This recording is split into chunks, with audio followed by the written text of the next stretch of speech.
Hello YouTube world, my name is Nicholas Montez and you're watching my YouTube channel, The Teenage Movie Critic. Welcome back to my YouTube channel everybody. I'm so excited to have you all back here together again. And in today's video, we're going to be doing an end of the month list with talking about the 12 movies that I saw in the month of February of the retro films I saw from the worst to the best. Let's go ahead and get started.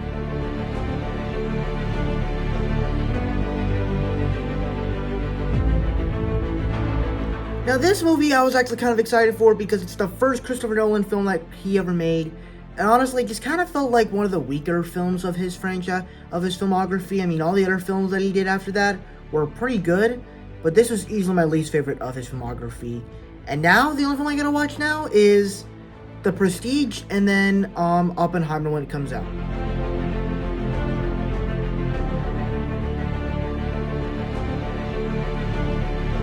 And I think this would have come up for a great idea for a Valentine's Day film. The problem here is that there's just too much going on, and that it's like it tries to focus on so many different people, and that it doesn't really feel satisfying when you get to the end. And so I feel like if you just focused on one person, it actually would have been more enjoyable. But at the same time, I still did kind of enjoy all these actors having little romantic stories together.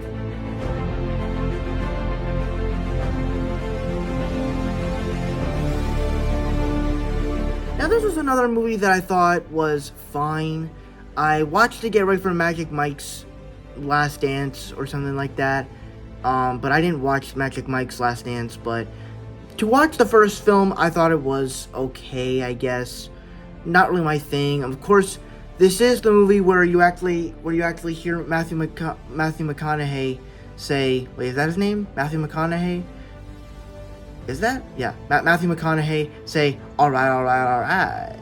That's where that famous line comes from. And overall, I thought that was really great. And then, seeing Channing Tatum in this movie as like a male stripper was kind of cool, I guess. Definitely got some moves. Definitely got W Riz. But, there's not much other than that.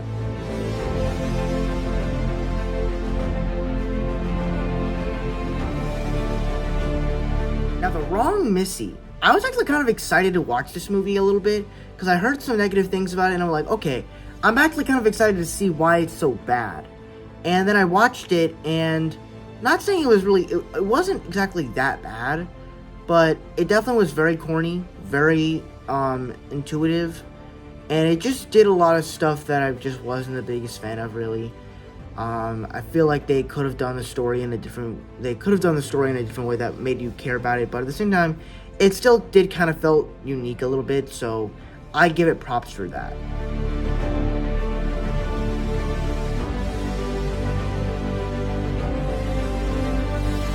So this movie I actually do kind of enjoy. It's about a boy who is injured with an injured arm, and he's trying to find out this mystery of this creepy thing that's going on in this little town, and it's pretty cool. It has some nice horror vibes. You feel the intensity, especially since he's crippled with his hand. Well, not crippled. He's he's kind of handicapped with his arm. I don't really know. I don't know. I forgot the word you call it when your arm is, in a cast. And I overall thought it was a nice little film.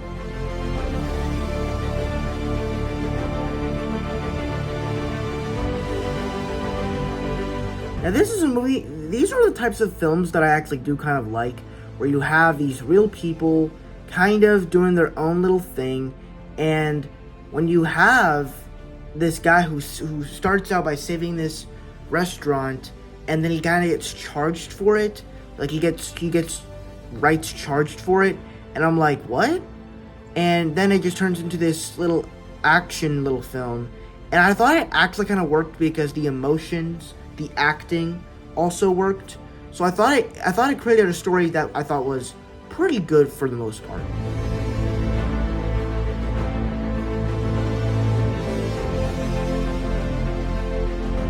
Now, Lincoln was a film I was actually kind of excited to see because, first off, I mean, I've seen so many animatronic stuff of the famous U.S. presidents all my life, and when you watch this movie, it just feels like that all those plays you've seen with those animatronics just feel like they just came to life. And the person that they chose to play Lincoln in this film, I thought was perfectly well done. He sounds like Abraham Lincoln. I absolutely love that. But even beyond that, the rest of the cast in this film, I mean, you've got Tommy Lee Jones, you got Marissa, no, not Marissa Tomei, Sally Field from, Forrest Gump, Mrs. Doubtfire, Amazing Spider-Man, and I believe this was was this the same year as the Amazing Spider-Man? I think. I don't remember. But overall, I thought it was an overall good film. There were some nice war sequences, and kind of doing the stuff of the elections, and basically just telling history. Overall, I thought it was an overall well done film.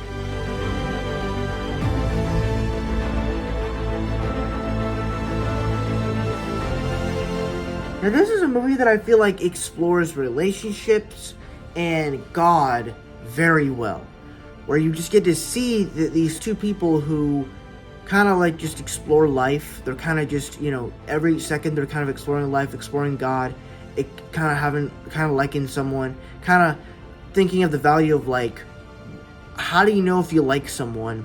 And I mean, that was kind of an interesting story. When you get to the end of the film, it's like each part kind of makes sense in light of the way that they're telling the story. And I thought the way that they told the story was something very unique. So I actually really liked that about this film.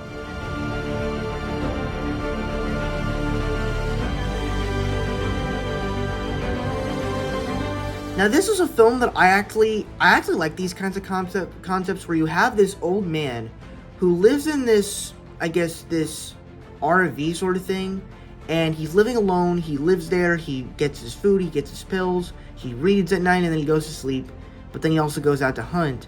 And I think that it creates a story for a little old man action movie that creates some tension, where it's like because he's old, he coughs up blood, and then, when it gets time for action, he kills people. And I think that it just creates a interesting story for me that I personally enjoyed.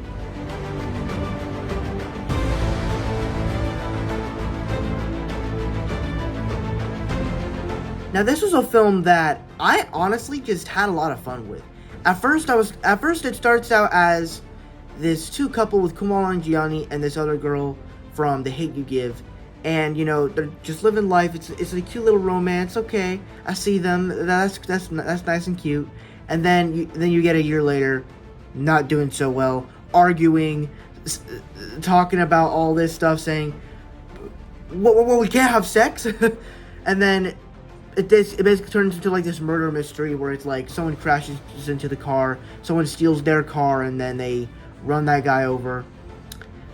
But beyond that, while it does this story of them being on the run from the cops from not getting arrested, I think I just love the way that this movie was told. It of course our two main leads here are great, but the way that the story portrays and doing all this funny stuff and having all this funny humor, it actually works, and it even has some nice little action in it. So overall, I just thought it was a very well done film that I probably should have seen earlier.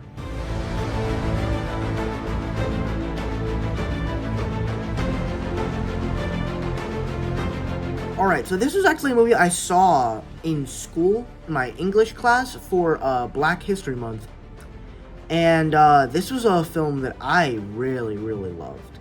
I was thinking, like, because my teacher was saying, write down questions, and one of the questions that he told us to put down was, did this movie change your perspective of cops? And when he said that, I was thinking, so is this movie gonna be like The Hate U Give, where what is it like with black people and white cops? And I'm like, we already have a movie of that with The Hate U Give, which did it perfectly.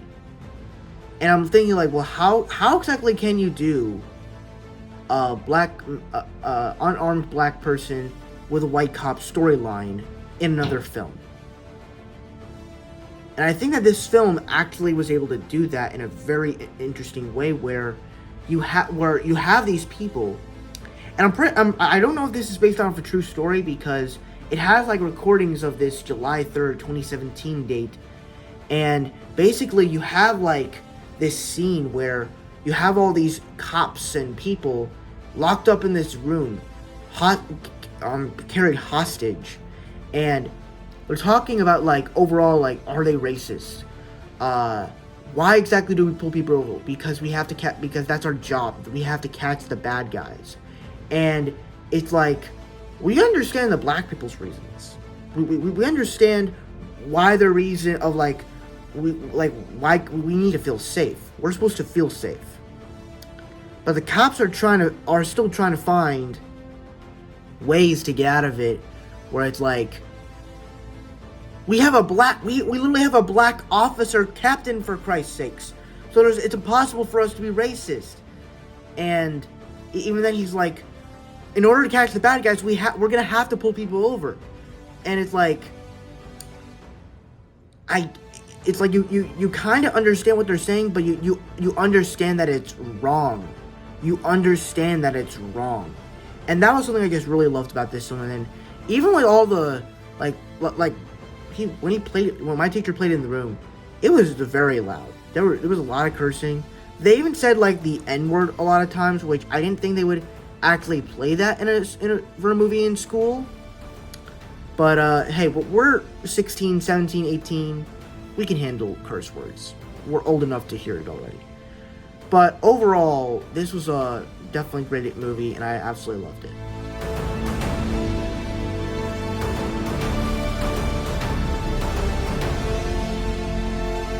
Now, this is a film that I personally just overall really, really enjoyed. Where once again, much like American Skin, this movie just also kind of tells another Black History Month story, where you just kind of explore. I love those stories where you have people and these bad backstories, and because it's interesting to me, where you get to see where exactly they came from, what kind of life did they live, what were their parents like, what led them to leading to this moment of sadness and terror and all that. And I think that, this guy, he had a bad father. I think he beat on his mother, on his wife. It was not the best story.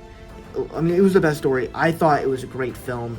I don't know how to really describe it in the best, simplest way, but like, it just overall told a good story with great acting, that you understood the character's things whenever he did something. It's like you were with the character the whole time. So overall, I forgot what this movie was called. Hang on. I haven't seen it in a long time. It was All Day and a Night. Yeah, All Day and a Night. That's why All Day and a Night is my favorite film of February of retro films. So that's my ranking of all the retro films for February of 2023. Thank you guys so much for watching. I really hope you enjoyed. Don't forget to like, comment, and subscribe. All of my social media stuff is in the about section over there. And I'll see you guys in the next video. Bye-bye.